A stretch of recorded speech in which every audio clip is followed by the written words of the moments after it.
우리 창세기 9장 차례입니다. 창세기 9장이요. 창세기 9장은 1절부터 29절까지로 되었고, 오늘 함께 나누실 말씀은 영원한 언약이라는 제목으로 함께 보도록 하겠습니다.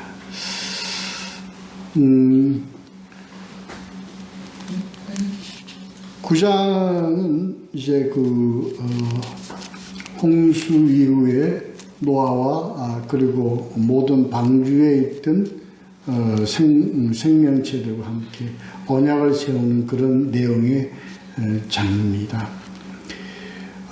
이 노아를 우리 지난주에 했듯이 이 노아의 홍수의 사건은 전체 성경적인 어떤 의미를 볼 때 종말, 세상의 종말을 계시하는, 미리 앞서서 종말이라는 것을 우리로 통해서 우리가 이해하고 또 우리가 이제 내다볼 수 있게 하는 그러한 어떤 의미를 가진 사건이다.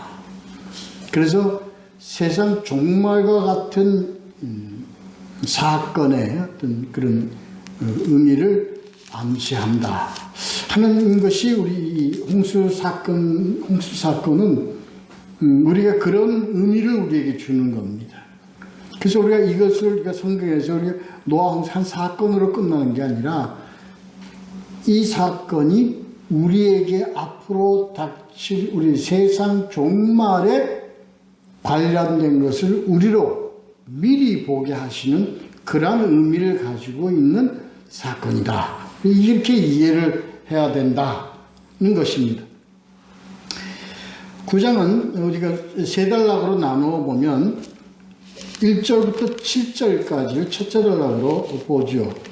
이 복을 주시며 복을 주는 어떤 그런 내용입니다. 그 다음에 8절서부터 17절 세우리니, 언약을 세운다는 세우리니 이런 의미의 단락입니다. 그 다음에 세 번째는 퍼진다, 퍼지니라 어떤 그런 의미를 가진 단락, 이렇게 세 단락으로 구분을 내서 볼 수 있습니다. 첫째 단락은 이 1절부터 7절까지의 첫째 단락은 창세기 1장, 2장의 내용과 관련되어 있는 겁니다. 마치 그것을 다시 한번 반복하는 어떤 그런 의미의 그런 그러니까 창조의 개념, 새로운 창조, 다시 한번 창조한다는 그런, 이 창조하고는 좀 의미가 틀리지만 새 창조의 의미를 우리에게 나타내 주시는 그런 절입니다. 그런 단락입니다. 그래서 이 9장은요, 전체적인 전개가 마치 창세기 1장, 2장을 다시 한번 우리에게 펼쳐주시는 어떤 그런 의미를 가지고 있다. 그 우리가 이해를 해야 됩니다. 그래서 표현도 1장과 많은 내용들이 이렇게 중복적 의미를 가지고 있습니다. 그래서 1절부터 그렇게 나갑니다. 복을 주시며 이렇게 나갑니다. 그러니까 노아와 그 아들들에게 복을 주시며, 창세기 1장 28절에서요, 우리 그들에게 복을 주시며라는 그런 의미가 있습니다. 그게 뭐냐면 아담과 하와, 그들에게,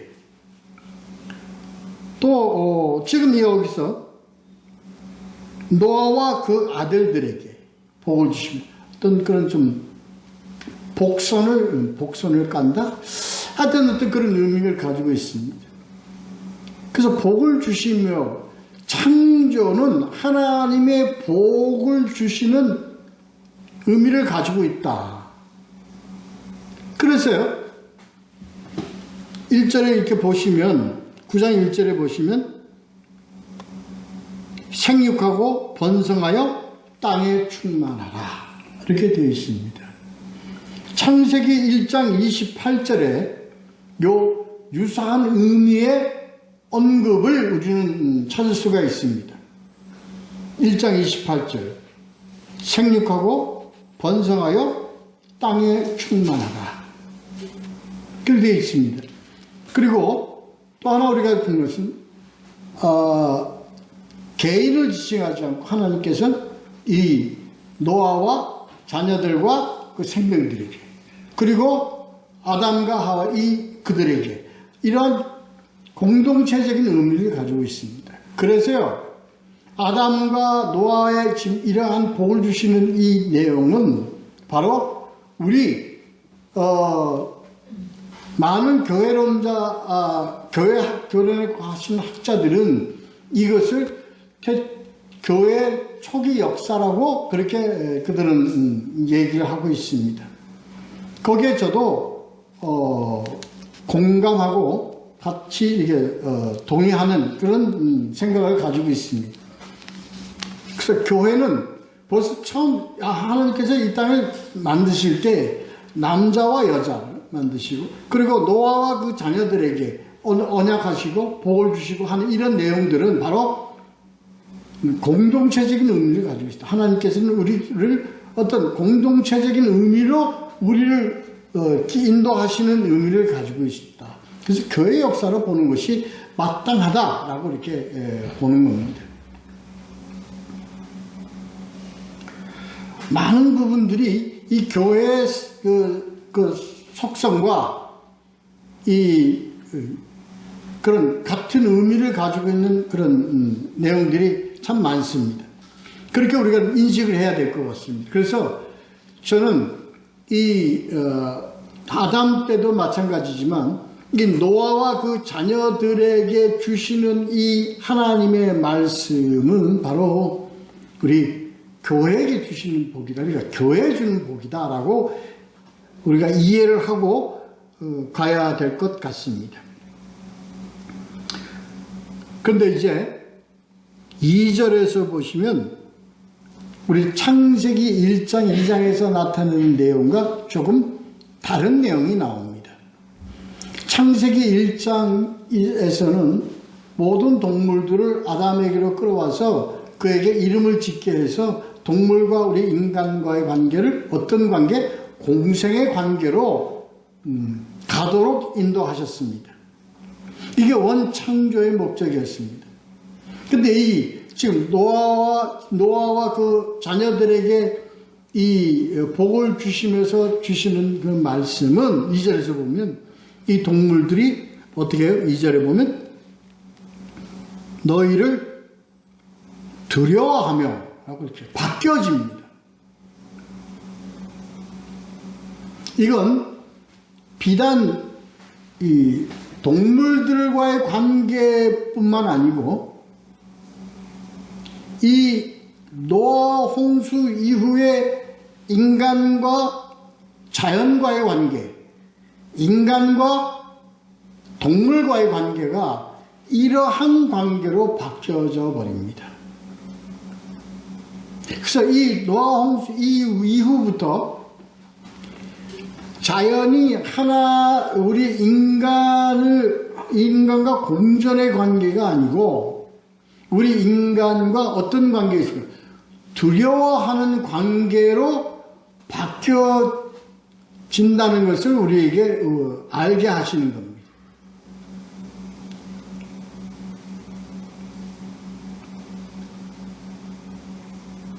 그래서 이후부터 우리 인간은 자연과 서로 공존하고 공경하는 이런 관계가 되어지면 인간이 자연을 어떻게 하는 관계로 가요?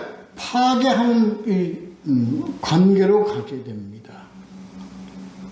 뿐만 아니라 동물하고의 관계도 공생과 공존의 관계에서 뭐의 관계로? 양육강식의 관계로 바뀌어진다는 의미입니다. 견제의 관계로 바뀌어진다. 여기서부터 인간은 동물들을 어떻게 해서 공생이 아니라 경쟁의 관계요. 그들을 뭘로 우리 삼게 돼요? 먹이로 삼게 됩니다. 다시 말해서 이건 먹이라는 개념보다도 어떤 양육, 강식의 관계로 갔다.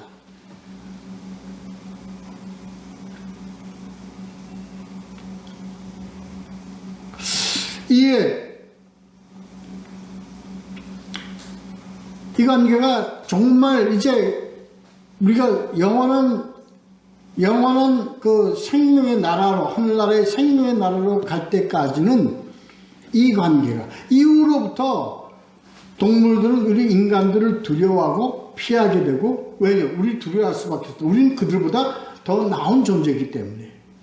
그래서 동물들을 이렇게 피하게 되고, 그리고 우리 투쟁하려고 하고 해서 양육강식의 시대로 바뀌어지게 된다는 것을 의미하는 겁니다.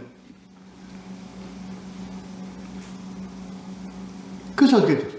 우리 동물들은 우리에게 공생의 관계가 아니라 여기서부터 우리는 먹을 것이 될지라. 3절에 이렇게 나와있죠. 이게 바뀌어졌습니다. 그러니까 이게 어떤 관계가 바뀌어요? 우리 인간과 자연과 동물과의 관계가 이런 관계로 바뀌어져 버린 겁니다. 그래서 세상에 어떤 관계가 돼요? 긴장 관계가 들어갑니다. 이게 지금까지 오고 있습니다. 그래서 인간들은 자연 환경을 보호하고 자연 환경을 서로 어떤 공존의 관계가 아니라 이 역사가 이후로부터 어떻게 되죠? 전부 다 자연을 파괴하는 관계로 바뀌어져 버리고 말게 됩니다. 그렇게 됐죠. 그건 우리가 지금 경험하고 있는 거니까 우리가 부닥치는 큰 문제를 우리가 해결치가 잘 이해가 될 줄로 압니다. 그런데 하나님께서는 이 관계를 통해서 우리는 어떤 동물보다 우리가 우월한 하나님의 하나님의 사람으로서의 우리 위치를 지켜주십니다. 그게 무엇을 보면 우리가 그걸 이해가 될 수 있냐면 4절에서 볼 수 있습니다. 여기서 보면 고기를 먹되 어떻게 먹지 말라? 피채 먹지 말라로 되어 있습니다. 그러니까 피채 먹지 말라라는 의미가 피가 생명이 있고 있기 때문에 그런 의미도 있지만 우리 인간들은 우린 동물과 달라. 우린 동물보다도 우리는 고등 아주 존재가 이건 동물과 우리 인간을 구분시켜 주시는 하나님의 명령으로 우리는 이해를 해야 됩니다.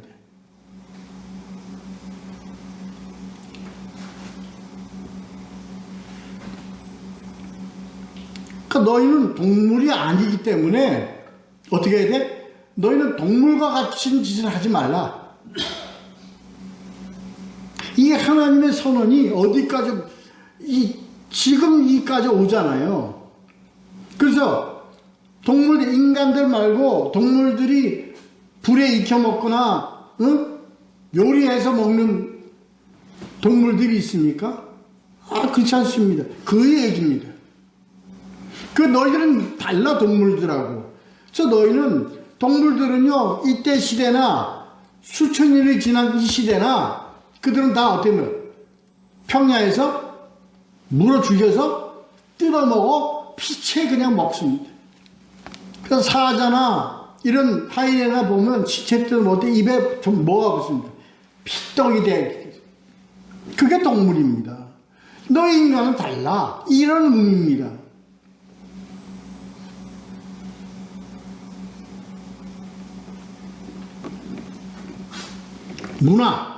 문화를 가진 존재라는 것을 우리에게 분별해서 우리에게 나타내 주시는 하나님의 명령이라는 걸 우리는 이것을 그렇게 우리 받아들여야 합니다. 구분적 명령입니다. 너희 동물하고 분명히 다르기 때문에 너는 어떻게 그렇게 먹어서는 안 돼.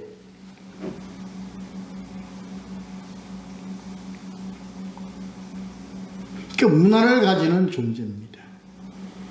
그래서 우리가 지금 현재 이 문화 시대를 살다 보니까 우리가 이 문제는 이러한 하나님의 이런 의미를 받아들여서 이것을 우리가 지금 따라야 될 명령을 순종하고 따라야 될 의미를 가지고 있습니다. 그에 대한 정확한 의미가요. 너희는 달라. 너희는 뭐예요? 보면 6절에 딱 정해져 있습니다. 너희는 달라. 왜 달라? 피채 먹지 마라. 네가 피를 먹으면 그 생명을 너희한테 찾아. 너희는 이런 동물이 아니야. 왜? 너희들은 6절 자기의 형상대로 사람을 지으셨음이니라 이겁니다.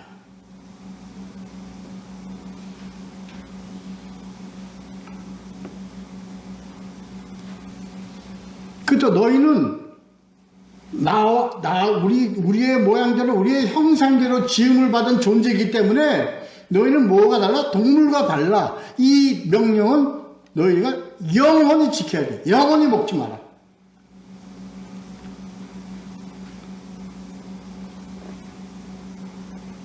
너는 영원히 너는 거야. 인간으로서의 존재가 되어야 된다. 이 의미입니다.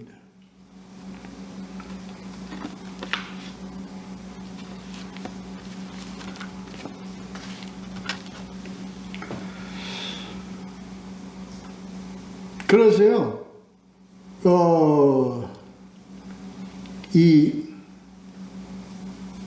우리는 식인종이라든가 이러한 것을 어떤 측면에서 우리가 이걸 이해해야 되냐면, 이건 하나님의 명령을 어긴 죄를 가지고 있어요. 왜? 인간은 잡아먹히고 이렇게 피채 먹혀야 할 그런 존재가 전혀 아닙니다. 왜? 우리는 하나님의 형상을 담은 존재이기 때문에 이거 먹었다가는요, 큰 탈납니다. 옛날에 그 식인종들 안 됩니다. 그거는. 성경적으로는 전혀.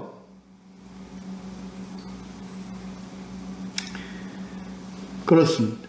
자, 두 번째 단락을 한번 보도록 하겠습니다. 그래서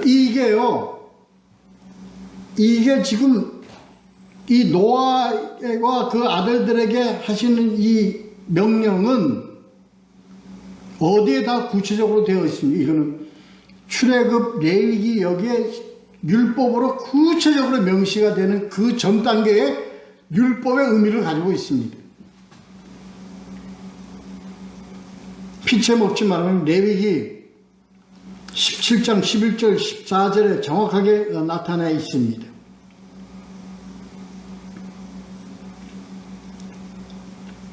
자, 두 번째 단락 보도록 하겠습니다.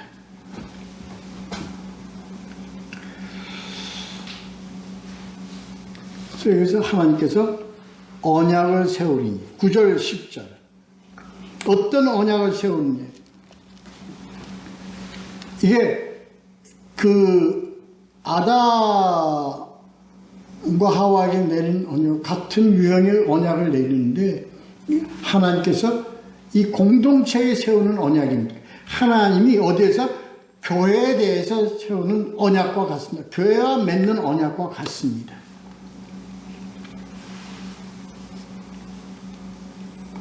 그래서 이 언약의 의미는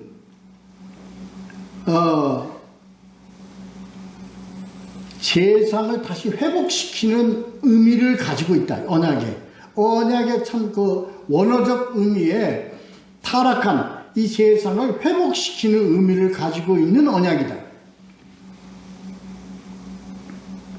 그리고 이것은 무엇과 맺는, 하나님과 관계를 맺는 의미를 가지고 있다.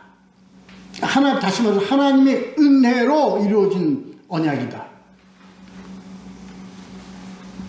그 다음에 세 번째, 지금 이 언약은, 노아가 자녀들에게 내리는 이 언약은 어떤 영원성을 가지고 있다.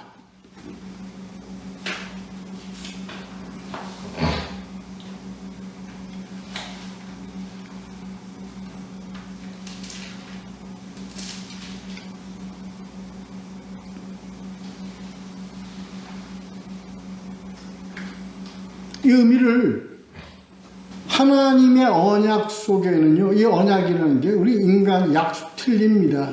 하나님의 언약이라는 이 언약 속에는 어떤 의미를 어떤 의미를 가지고 있느냐? 회복시키는 의미를 가지고 있어요. 타락하고 멸망되어가는 세상에서 회복시키는 의미를 가지고 있습니다. 글쎄요, 성경을 통해서 우리에게 주시는 이 성경 의미는 다 우리를 회복시키는 의미를 가지고 있는 거예요. 그 다음에 언약은 하나님으로부터 온 거예요. 물론 인간과 맺었지만 이 주체성이 누구냐? 하나님이다, 하나님. 다시 말해서 하나님은 그 은혜 자체예요. 이게 언약이라는 거는 뭐가 들어가 있다? 은혜라는 그 속성이 들어가 있다. 그 다음에 세 번째, 하나님의 언약은 뭐예요? 말씀드려 1.1핵도 변함이 없듯이 하나님의 은혜는 영속성을 가지고 있다. 아주 지속성을 가지고 있다. 영원성을 가지고 있다.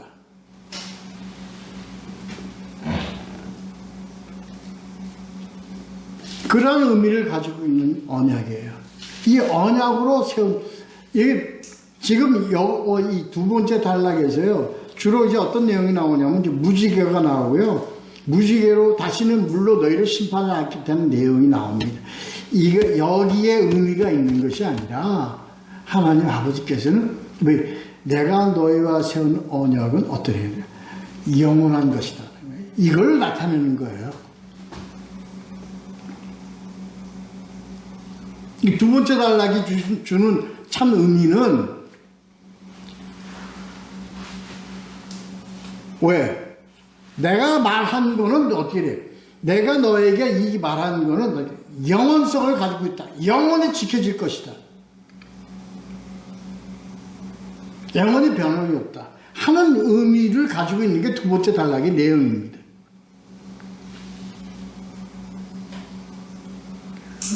물로 심판하지 않겠다는 그 내용, 그거는 물론 그 언약의 내용이지만 그 언약의 내용이 중요한 것이 아니라 뭐가 중요한 거다. 내가 너와 세운 언약은 영원하다, 영원하다. 이게 두 번째 단락의 참입니다.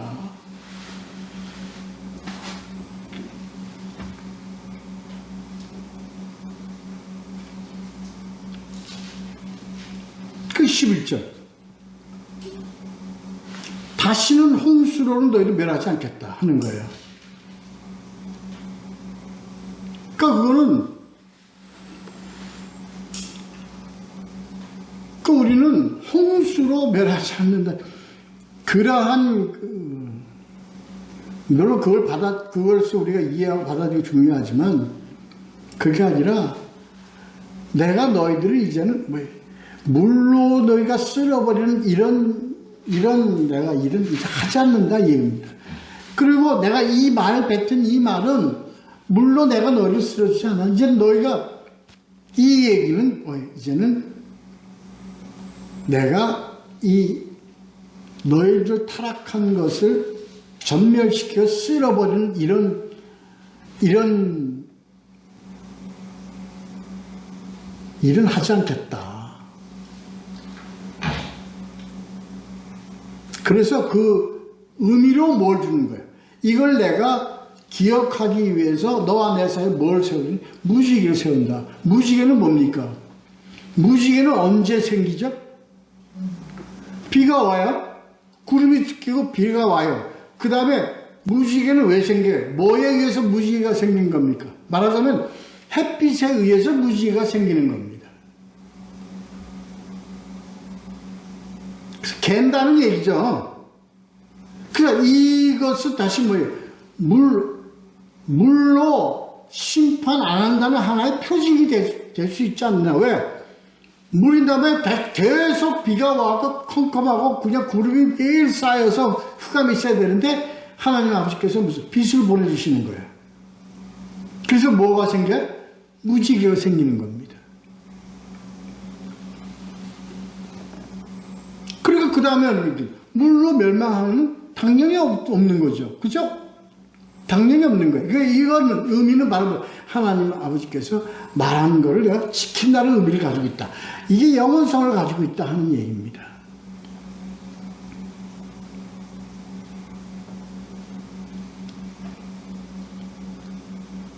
그래서 뭐 이걸 가지고 뭐 우리 기독교를 표현할 때 무슨 특히 이단들이 이걸 많이 이용하죠. 그냥 무지개를 갖다가 그냥, 응?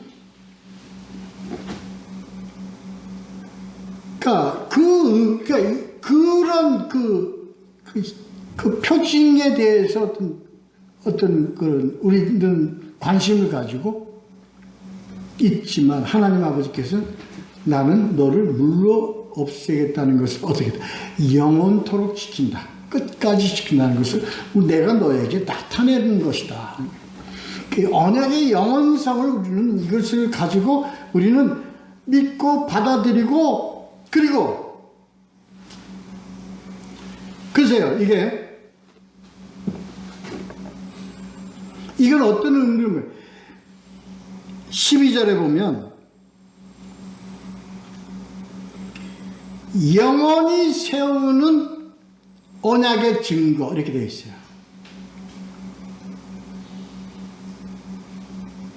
그래서 이 하나님 아버지께서 구름이 비가 오고 구름이 있고 그 다음에 해가 뜨는 이것은 내가 물로 너희들을 심판하지 않겠다는 이 언약이 영원한 것이다라는 것에 대한 증거다. 이게 이해하고 받아들여질 된다고요. 이해가 되시죠? 그래서 하나님의 언약은 무엇과 같아? 영원하다. 영원히 우리에게 나타나. 그래서 우리 하나님이 우리에게 눈으로 보이게 나타내 주신 게 뭐예요? 무지개다. 무지개는 표징이라는 것 외에는 어떤 의미가 있는 게 아니에요. 우리가 그것을 보고 우리는 뭘? 하나님의 언약 말씀은 뭐하다? 영원하다.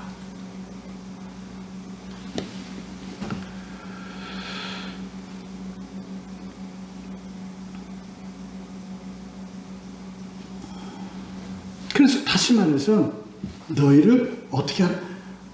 영원히 멸하지 않겠다. 멸하지 않는다 내가 너희를. 의미는 하나님 아버지께서는 너희가 홍수에 있던 하나님이 언제 또 인류를 다 멸망시키고 뭐 물로 쓸어버리고 이런 불안과 이런 것을 갖지 말라. 내가 너희를 택해가지고 방주해서 너희들의 생명체를 내가 보존하는 것은 이제는 너희들을 어떻게 하겠다? 영원토록 너희들을 어떻게? 너희들이 이제 동행하겠다. 구하겠다. 살리겠다. 이런 의미를 가지고 있는 언약이라는 걸 우리가 이해를 해야 된다고요. 그래서 이 하나님이 주신 언약, 종말론에 대한 언약은요, 우리에게 공포를 주거나 두려워하거나 우리에게서 이것을 그러한 것을 가지라고 주시는 것이 아니라 뭐 하는 거예요? 우리를 너희 방주 안에 있는 교회 안에서 너희가 하나님의 언약을 믿고 이 언약에 따른 너희들에게는 어떤 멸망치 않고 너희는 영원히 구하겠다는 것 의미의 약속이 있다는 것을 이걸 받아들이고 이해해야 돼요. 그래서 종말이라는 것은요 우리에게 공포적인 어떤 벌어질 사건이 아닙니다. 우리에게 불과 무슨 뭐 유황으로 우리를 멸망시키고 뭐하고 뭐 첫째 뭐 징벌은 뭐예요? 두 번째 징벌은 이러한 것에 어떤 의미를 주는 게 아니에요. 그건 뭐 하는 거예요? 믿지 않고 대적하는 자, 거짓 것들 이런 거에 대한 하나님의 심판의 그 예언이지. 우리는 뭐예요? 우리는 너희는 영원토록 내가 너희를 어떻게 지키겠다, 살리겠다, 보존하리라. 너희를 여기에 의미가 있다는 거예요. 이렇게. 하나님께서는 이래서 우리에게 이 말씀을 주셨는데 언약을 주셨는데도 불구하고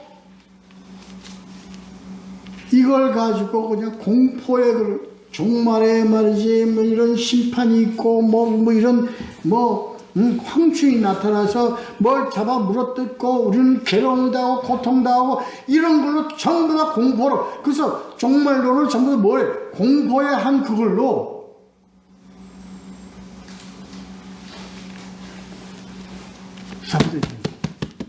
이 두 번째 단락에서 우리가 이걸 확실히 알아야 됩니다. 아니 전혀 무서워할 게 없습니다. 마치 우리가 뭘 보면 우리가 사단마귀라는 귀신이라는 무서워하는 거나 같아요.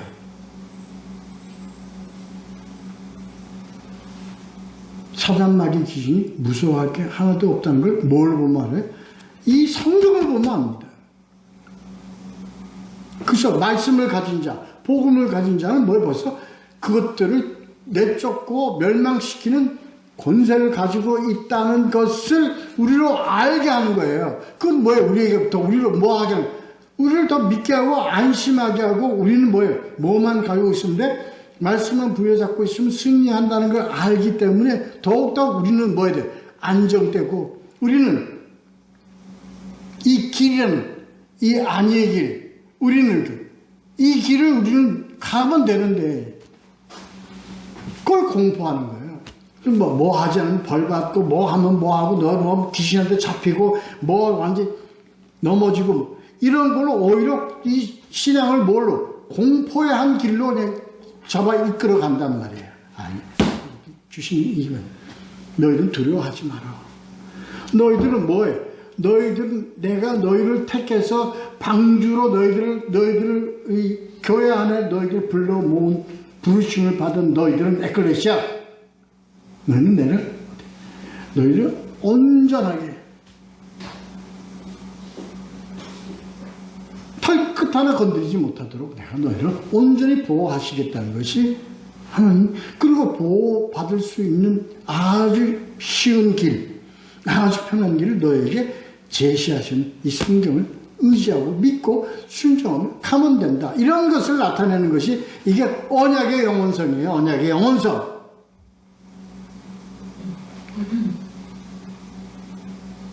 그래서 너희도 반드시 알아라. 내가 너와 맺은 이 언약은 언제? 영원히 기억하리라. 16절.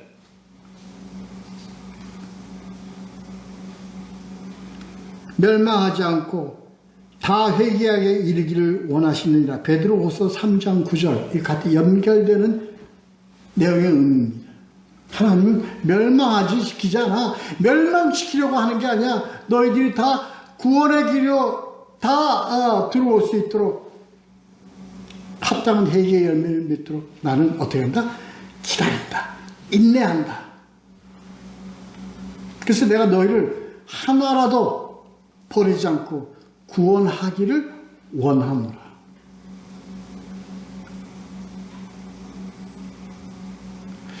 이게 하나님이시다니까. 이게 무서운 하나님이에요? 아닙니다. 물로 인간을 쓸어버리고 물로 이 모든 세상의 동물들을 다 쓸어버릴 그런 힘을 가지고 있는 하나님이지만 하지 않겠다. 왜? 나는 너희들을 이 방주 안에 너희를 둔 것은 내가 너희를 하나라도 버리지 않고 다 구하기 위함이다.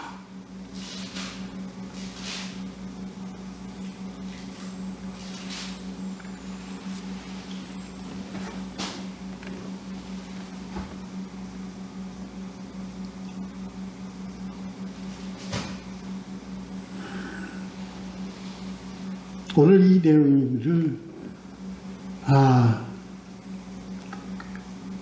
그래서 우리는 이 하나님의 말씀이 갖고, 이 언약이 갖고 있는 영원성, 지속성, 하나님으로부터 이것을 우리는, 이게 하나님이 우리와 맺는 언약이에요. 나는 지킨다. 너희도 어떻게 하라? 언약을 믿고 준행하라. 이런 의미야, 이런 의미.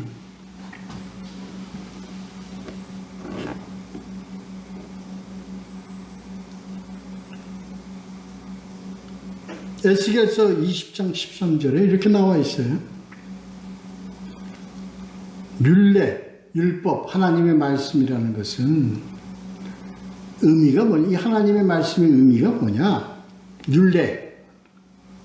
사람이 준행하면 그로 말미암아 삶을 얻을 나의 율례. 이렇게 되어 있습니다. 이게 율례의 의미입니다. 율례는요, 지키지 않아서 벌 주는 것에 율례의 의미가 있는 것이 아니라, 뭐가 준행하면 삶을 얻는 그것이 바로 뭐 율례다.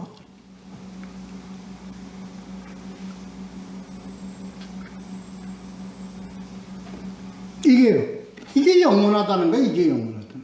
하나님의 말씀을 듣고 준행하면 삶을 얻는 이 삶은 뭐 영생의 의미를 얘기하는 겁니다. 너희는 이 율례를, 이 하나님의 말씀, 이 복음을 뭘로 너희들이 알고 있니? 이 하나님의 말씀을 너희를 준행하면 삶을 얻을 그것이 말씀이야. 그게 하나님이 언약이 갖고 있는 의미, 이 언약을 우리가 뭐 하는 거예요? 알기를 뭐 같이 알아요?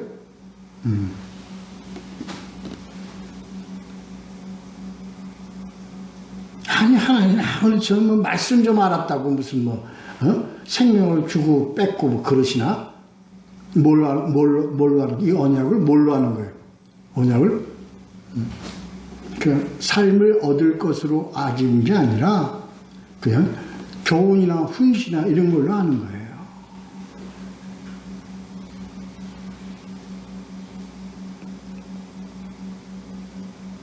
자, 그래. 그게요, 어디에, 우리 세 번째 단락을 보면요, 의미를 알고 있습니다. 우리가 그 의미를 이해할 수 있습니다. 내용은 그렇습니다. 이제 하나님의 말씀대로 우리 이제 누구를 통해서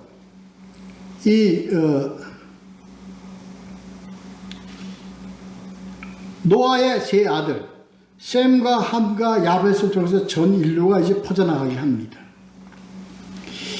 우리는 여기서요, 셈과 함과 야벳이 통해서 전 인류가 퍼져나갑니다. 이런 종족이 이제 전 세계를 돕는 종족으로 퍼져나가는 것이 성경적인 우리 시각이죠. 그렇게 되어 있습니다. 여기서 이제 저주의 종족이 또 누구의 후예입니까? 함의 후예를 우리가 보고 있죠. 여기서 이제 함이 왜 저주를 받았느냐? 함이 왜, 셈은 축복받은 종족이고, 야벳은 또, 하나님께서 우월하게 사용하는 종족이고, 함은 저주받은 종족이기 때문에, 우리는 함의 후예냐, 셈의 후예냐, 아니면 뭐 야벳의 후예냐, 이러한 관계를 성경을 보는 이 시각적인 것. 왜?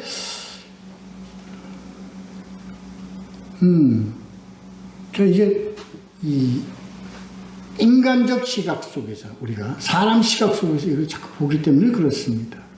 이게 함과 야벳과 그렇기 때문에 함의 후예가 아니라 우리는 셈의 후예가 돼야 된다. 이런 관계로 족보적 관계로 계속 우리는 성경을 몰아가요.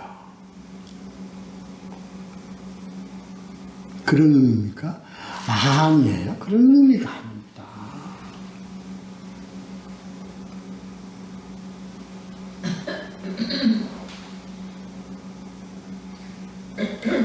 여기서 우리가 잘 깊이 이해를 해야 됩니다. 우리가 삶을 살아갈 때는 이렇게 살면 함의 후예가 되고, 이렇게 살면 셈의 후예가 돼요. 이렇게 살면 야벳의 후예가 돼요. 어떻게 살면? 함과 같이 살면 함의 후예가 될 수밖에 없다. 그 내용이 뒤에 나옵니다.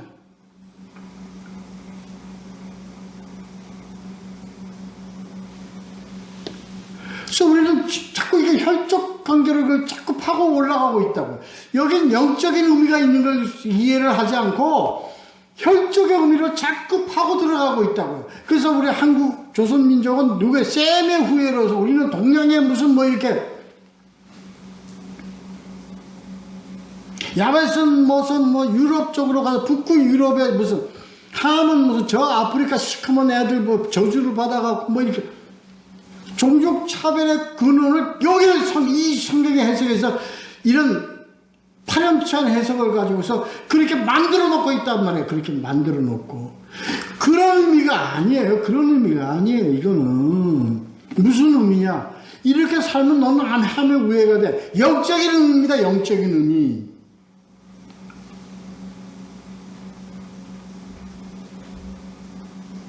너의 아버지를 어떻게 만들어? 욕되게 만들어? 너희 아버지의 허물을 갖다가 짚어? 너희 아버지 허물을 막 사방에다 알리고, 그렇게? 너의 신앙을, 너희들의 하나님과의 관계, 이런 식의 삶을 살아가면, 뭐 돼? 정말 하나님의 뜻대로 살아가는 신앙의 뭐가 돼버려? 종이 돼버려. 이 의미를 알아야 돼, 이 의미를. 그거 이해하려 들지는 않고요. 어떻게? 우리는 저 동양의 이 유대로부터 해가지고 이렇게 길어서 역사적으로 보면 우리는 혈족이 셈의 후예다. 이렇게 성경을 받고 가. 이걸 유능한 학자라는 자들, 유능한 목회자라는 자들이 그 따위로 해석을 해갖고요, 이 종교를 뭘로 만들어? 차등 종교를 만들어버려요. 인족을, 종족의 그런, 똑같아. 우리 교회는 박사 몇 명이고,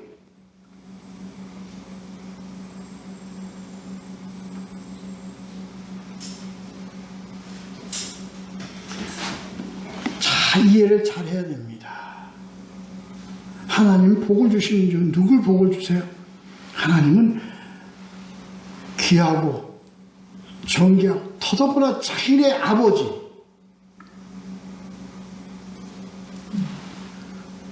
서로 돕고, 그리고 하나님의 언약을 받은 자기 아버지를 뭐하게 존귀하게 생각하고, 하나님의 부르심을 입은 자야. 하나님의 택하심을 입은 자야. 직접 친히 하나님의 말씀을 주신 하나님의 백성된 자를 헐뜯어. 그냥 헐뜯어.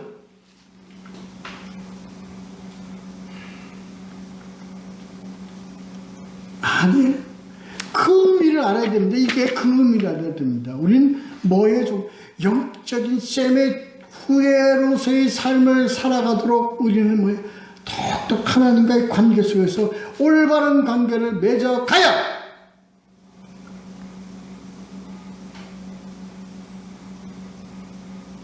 오늘 우리 이거 깊이 알아야 됩니다.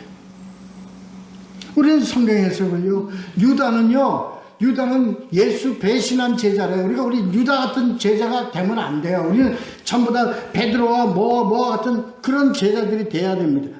웬걸? 그게 유다가요. 말씀드렸잖아요. 우리 안에 뭐가 있어요? 항상 예수를 배신하려는 죄성을 가지고 있기 때문에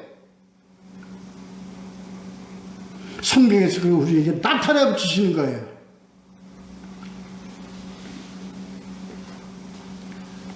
언젠가 나도 모르게 예수를 뭐에 팔아먹어? 물질로 팔아먹고, 예수를 정치에 팔아먹고, 나를 위해 예수를 팔아먹는 그러한 유다적 성격을 우리 모두는 가지고 있단 말이에요. 그건 우리에게 경계하도록 하나님께서 나타내신 성경에서 나타내신 것이지, 그런 의미를 잘 이해하고 해야 됩니다. 존귀히 여겨라.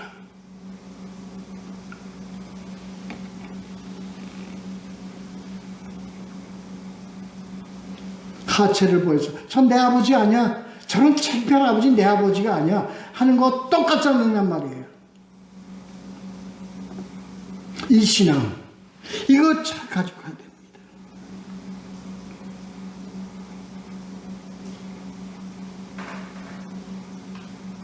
이게 우리 미래의 역사를 계시하는, 이게 우리 인간들에게, 믿는 자들에게도 이러한 자들로 깔려져 있을 것을 하나님께서 미리 우리에게 계시하시는 거예요.